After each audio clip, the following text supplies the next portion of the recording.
दोस्तों, अगर हमारा मन खाली हो जाए तो हम उसमें कुछ ऐसी चीज़ें डाल सकते हैं, कुछ ऐसे विचार डाल सकते हैं, अपने मन में चल रहे गलत विचारों को शांत कर सकते हैं।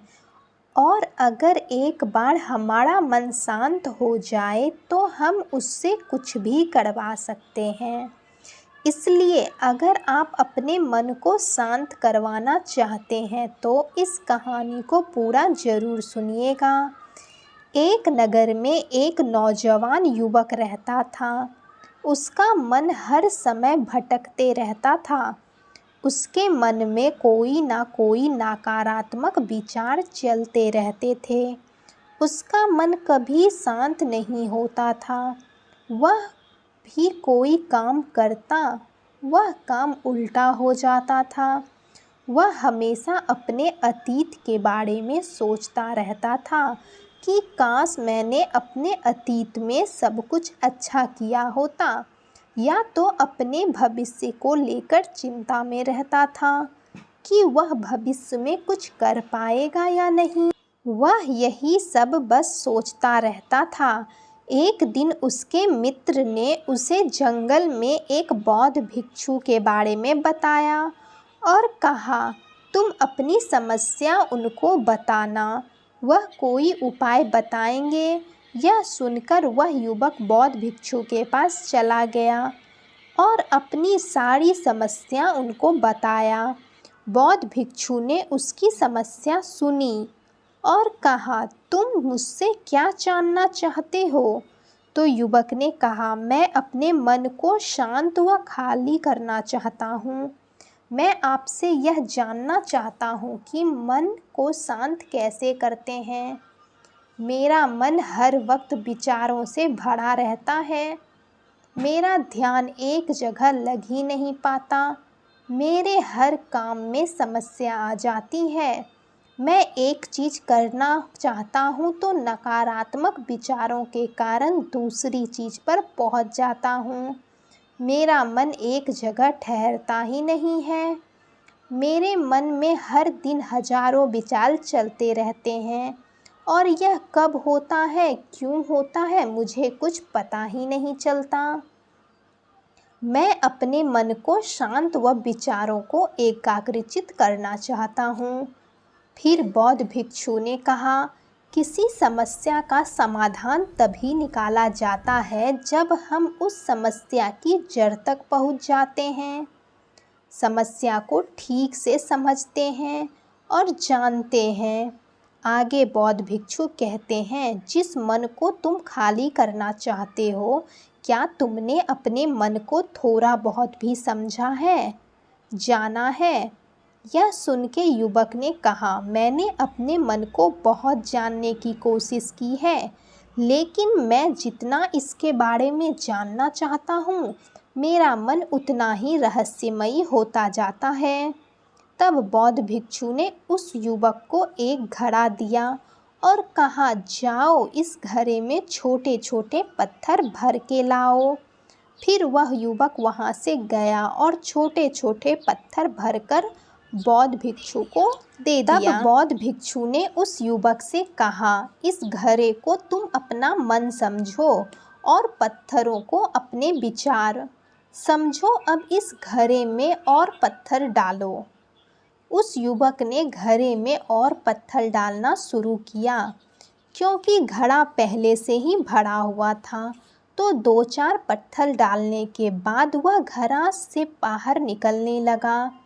फिर बौद्ध भिक्षु ने कहा, रुको जरा, ध्यान से देखो। अब घड़े में पत्थर नहीं आ रहे हैं, बल्कि पत्थर नीचे गिर रहे हैं। जबकि यह एक घड़ा है, जो इसमें आ सकता था वह आ गया। अब इसमें और पत्थर नहीं आएंगे। अगर दूसरे पत्थर डालोगे तो पहले पत्थर को निकालना होगा। यह सुनकर युवक ने कहा, गुरुदेव, मैं आपकी बात समझ गया कि आप मुझे क्या बताना चाहते हैं। हमें अपने मन को विचारों से खाली कर देना चाहिए। युवक की यह बात सुनकर बौद्ध भिक्षु मुस्कुराने लगे और कहा, पहले मेरी पूरी बात तो सुन लो, फिर मन को खाली कर लेना। फिर बौद्ध भिक्षु ने युवक को कहा, हमारा मन घड़े के बिल्कुल उल्टा है, क्योंकि घड़े को तुम पत्थर से भर सकते हो, लेकिन मन को विचारों से नहीं भर पाओगे, क्योंकि मन तो हमेशा खाली रहता है। तब युवक ने कहा, गुरुदेव, मुझे आपकी बातें कुछ समझ में नहीं आ रही हैं। मन अगर खाली रहता है तो हम उसे खाली करना क्यों चाहते हैं? फिर मन को खाली करने की क्या ही आवश्यकता है? फिर बौद्ध भिक्षु ने उस युवक को कहा, इस घड़े से एक एक करके पत्थरों को निकालो। उस युवक ने वही किया। घड़े से एक एक कर पूरे पत्थर को बाहर निकालना शुरू किया। थोड़ी देर में घड़ा खाली हो गया। फिर बौद्ध भिक्षु ने कहा, देखा तुमने, जब एक एक करके तुमने पत्थरों को घड़े से निकाला तो घड़ा खाली हो गया। अब तुम घड़े में कोई भी पत्थर डाल सकते हो, या तो घड़ा को पूरा भर सकते हो या फिर आधा ही।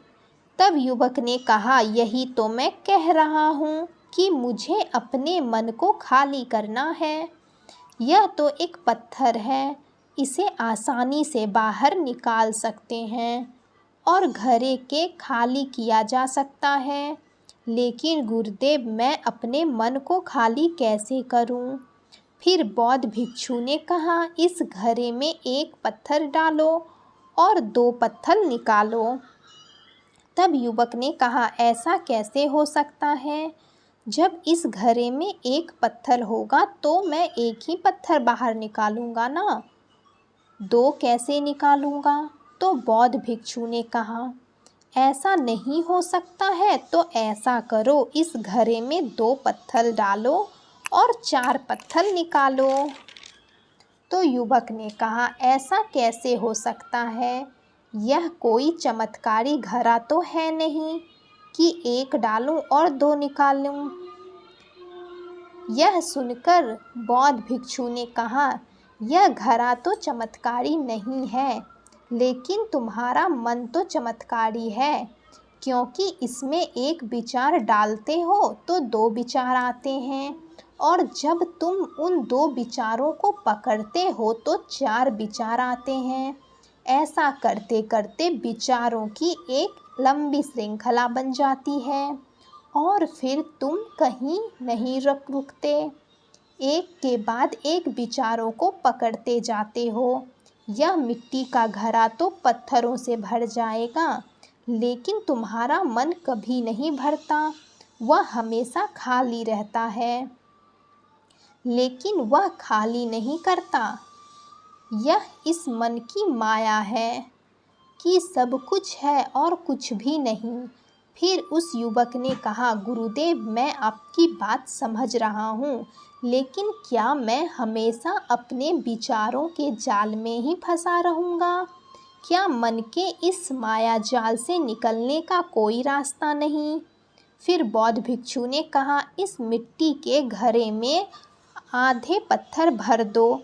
फिर युवक ने पत्थर से आधे घड़े को भर दिया। फिर बौद्ध भिक्षु ने कहा, इन पत्थरों में से एक पत्थर चुनो और उस पत्थर की छोटी सी मूर्ति बनाकर मुझे दे दो। मैं जानता हूँ तुम एक अच्छे कलाकार हो।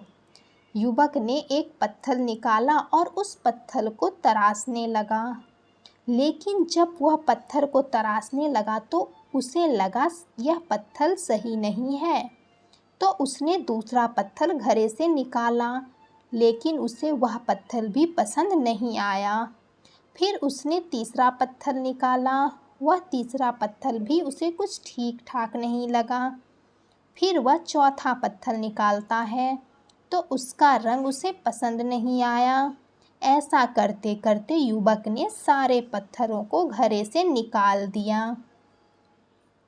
ऐसा करते हुए भिक्षु उसे बहुत आश्चर्य से देख रहे थे।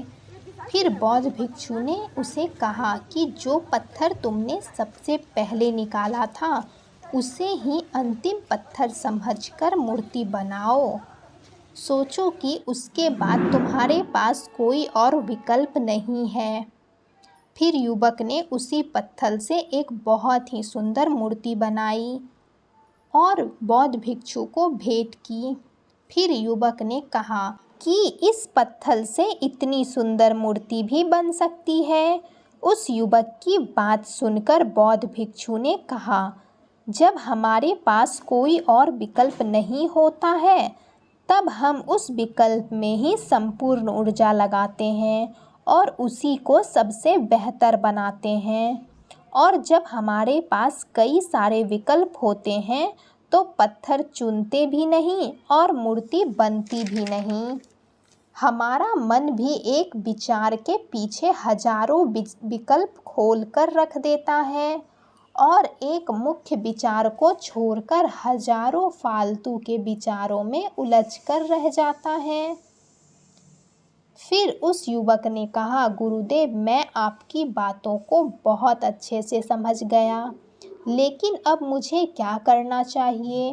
कृपया आप मेरा मार्गदर्शन कीजिए। तब बौद्ध भिक्षु ने कहा, मन को खाली करना या शांत करना 1-2 दिन का काम नहीं, यह बहुत लंबी प्रक्रिया है। क्या तुम इसके लिए तैयार हो? तो युवक ने कहा, जी गुरुदेव, मैं तैयार हूँ। तब बौद्ध भिक्षु ने कहा, मन को शांत रखने के 6 तरीके हैं। आओ एक एक कर तुमको समझाता हूँ। पहला तरीका यह है कि ऐसे लोगों का साथ छोड़ दो जो तुम्हें कमज़ोर, पिछड़ा हुआ, लक्ष्यहीन महसूस कराएं। हमारे आसपास ऐसे बहुत सारे लोग हैं जो हमें हमेशा आगे बढ़ने से रोकते हैं। हमारे मन में हमेशा यह बात डालते हैं कि तुम कुछ नहीं कर पाओगे। और दूसरा तरीका यह है कि तुम बहुत कम ही मित्र बनाओ और ऐसे मित्र बनाओ जो कि तुम्हें हमेशा गलत में फ़र्क करना सिखाए, ना कि गलत रास्ते पर चलना सिखाए। बौद्ध भिक्षु आगे कहते हैं, तीसरा तरीका है कि तुम कभी भी अपना अतीत नहीं बदल सकते, लेकिन तुम अपना भविष्य अवश्य बदल सकते हो। बीते बातों को सोचने से अच्छा है कि हम आगे क्या करेंगे जो हम सुख व खुश जीवन व्यतीत कर पाएं। चौथा तरीका यह है कि तुम स्वस्थ व पौष्टिक खाना खाओ। हमारा शरीर ऊर्जा से चलता है। हम जैसा खाना खाएंगे वैसी ही ऊर्जा हमारे शरीर को मिलेगी। अगर हमारा शरीर स्वस्थ नहीं रहेगा तो हमारा मन भी स्वस्थ कैसे रहेगा? बौद्ध भिक्षु कहते हैं कि 5वां तरीका यह है कि रोज़ ध्यान करो और ध्यान करने का सबसे उपयुक्त समय सुबह या रात के सोने से पहले का होता है। लेकिन अगर तुम्हें ध्यान में गहरा जाना है तो सबसे उपयुक्त समय रात का होता है।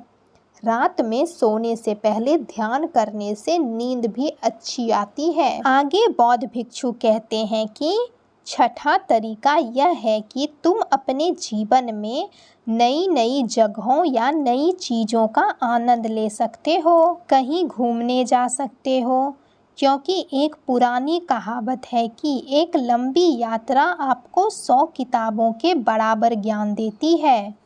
गौतम बुद्ध भी अपने जीवन के 9 महीने घूमते रहते थे। उनके भी घूमने का यही कारण था कि नए नए जगह जाने से ज्ञान की प्राप्ति होती है, साथ में मन को एक नयापन भी प्राप्त होता है और मन शांत रहता है और मन में कोई नकारात्मक विचार नहीं आते हैं। हमारा मन हमेशा आनंद में रहता है।